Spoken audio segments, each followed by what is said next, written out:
গদা, তরোয়াল, ধনুক, বাণ এবং ফল, তার যেন মুষল অস্ত্র, তার কৌস্তুভমণি, তার পুষ্পমাল্য এবং তার বক্ষস্থ শ্রীবৎস নামক যেন ধূমকুণ্ডলীর অর্চনা করা ভগবানের পার্শ্ব নন্দ এবং সুনন্দ গরুর প্রচণ্ড এবং চণ্ড মহাবল বল আর হচ্ছে কুমোদ এবং কুমোদ দক্ষিণেই পূজা করা উচিত। ভক্তের উচিত যেন প্রক্ষণাদি অর্পণ করে দুর্গা, বিনায়ক, ব্যাস এবং বিষয়ক সেন এবং সুখদেব এবং বিভিন্ন দেবগণের পূজা করা, গুরুদেবকে স্মরণ করা। এই সমস্ত ব্যক্তি ভগবানের শ্রী বিগ্রহের দিকে মুখ করে নিজ নিজ স্থান অধিষ্ঠিত হবে।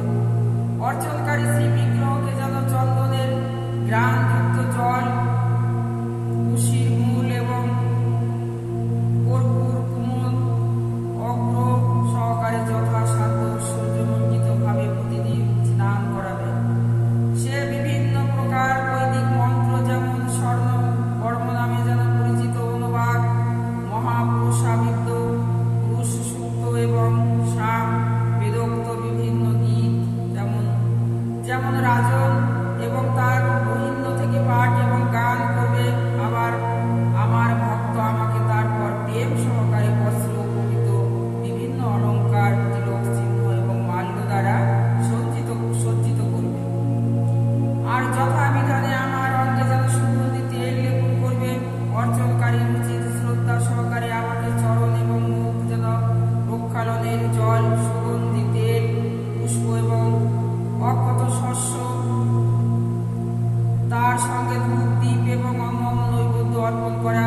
নিজের ক্ষমতার মধ্যে যেন ভক্ত আমার জন্য মিশ্রিয়ে পায়েস, ঘি এবং শঙ্কলি এবং চালের ময়দার পিঠে, আপ্ত চাল, বিভিন্ন প্রকার মিষ্টি পিঠে, মোদক, চিনি দিয়ে যেন নানা প্রকার নারকেল এবং পোড়াকে যেন ভাপানো চালের ময়দার আবরণ দেওয়া এক প্রকার ছোট পিঠে, সরঞ্জাম, চিনি আর মশলা আবৃত ঘি আর দিয়ে তৈরি গমের ময়দার পিঠে, দই, সবজি, স্যুপ এবং অন্যান্য উপায়ও খাদ্যদ্রব্যের ব্যবস্থা করবে। বিশেষ উপলক্ষে এবং সম্ভব হলে প্রতিদিন যেন বিগ্রহকে অঞ্জন দ্বারা মালিশ করে তর্পণ প্রদর্শন করবে এবং দন্ত ধাবনের জন্য যেন ইউক্যালিপটাসের কাঠি অর্পণ করে পঞ্চামৃতে অভিষেক করিয়ে সমস্ত প্রকারের উপাদেয় খাদ্যদ্রব্য যেন অর্পণ করে তার যেন কৃতার্থে নৃত্য এবং গীত করা উচিত। শাস্ত্রবিধান অনুসারে স্থান নির্মাণ করে পবিত্র মেঘলা এবং যজ্ঞের কুণ্ড এবং বেদিতে যেন ভক্তের উচিত যজ্ঞ সম্পাদন করা।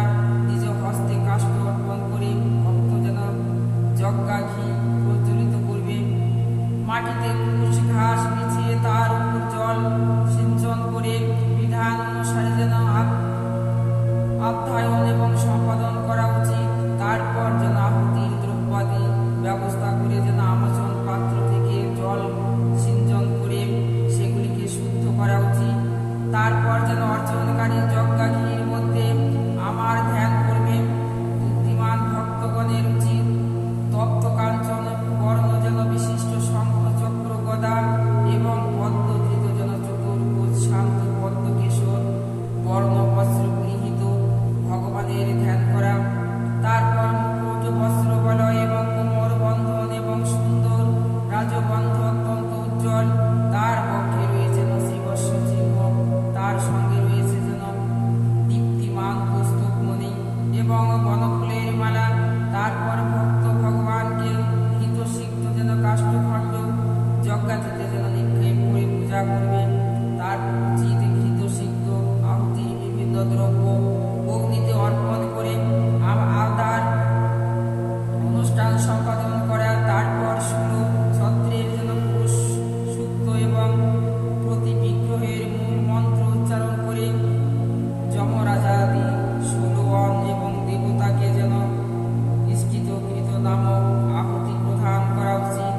পুরুষ সূক্তের এক এক ছত্র উচ্চারণ করে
সম্মুখে দণ্ডায়মান হয়ে প্রার্থনা করবে, হে ভগবান, আমার প্রতি যেন শরণাগত, আমাকে যেন অনুগ্রহ করে রক্ষা করুন।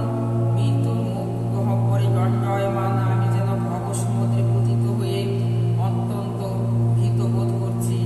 এই রূপে প্রার্থনা করে ভক্তের উচিত আমার দ্বারা যেন প্রদত্ত নির্মাল্য শ্রদ্ধা সহকারে তার মস্তকে ধারণ করা সেই বিশেষ বিগ্রহ অর্চনার শেষে তাকে বিসর্জন দেওয়ার কথা থাকলে ভক্ত পুনরায় বিগ্রহের যেন উপস্থিতির যেন আলোকে তার নিজ হৃদ পদ্মের আলোকে